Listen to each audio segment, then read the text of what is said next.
Militer Rusia merilis rekaman di Telegram pada Kamis 20 Oktober 2022 dengan narasi drone Lancet berkeliaran. Amunisi Rusia ini mengincar hingga menghantam transportasi angkatan bersenjata Ukraina di wilayah Zaporozhye. Dalam rekaman tampak jelas drone merekam detik-detik peluncuran serangan akurat. Pesawat tak berawak Lancet Rusia memang terkenal dengan keganasannya. Rusia mengklaim telah rutin menggunakan drone tersebut dalam menyerang ke posisi pasukan Ukraina.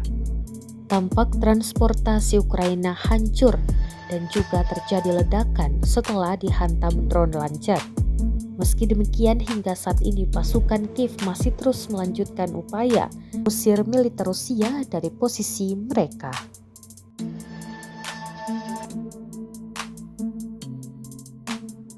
Terima kasih sudah nonton. Jangan lupa like, subscribe, dan share ya.